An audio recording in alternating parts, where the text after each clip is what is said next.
So last kind of thought and set of questions is you probably speak more languages than most people I know, Greg. You've always had a pretty international kind of view of the world. Um, do you in your kind of current role and the experience today, are you seeing regional differences in the way that people are thinking about, some of the things that we're talking about? Are you seeing, a different sentiment in Europe versus North America versus Asia? Just kind of because it feels that we all to a greater or lesser degree kind of sit in our own bubbles. Some of us have more kind of a more global view of the world based on, where we're trading and so on. But it does feel that right now it's quite different in different areas of the world. It's kind of interested in your thoughts on that.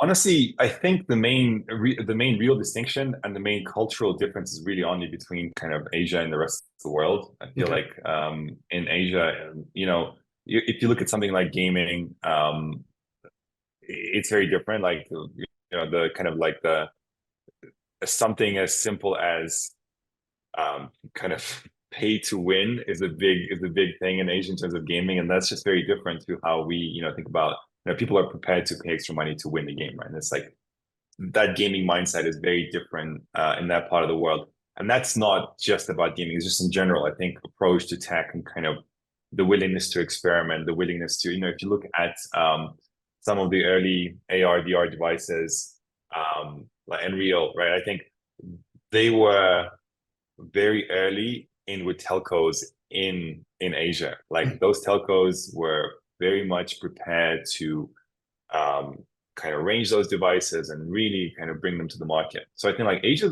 is standalone in terms of how they think about this tech and the risks they're prepared to take.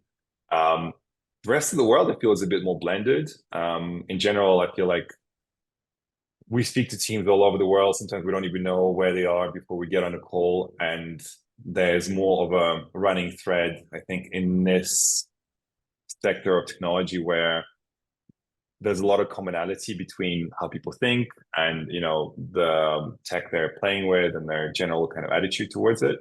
So I don't see that being that much difference in that regard. But yeah, I would say Asia is definitely something that kind of stands out in terms of their willingness to experiment.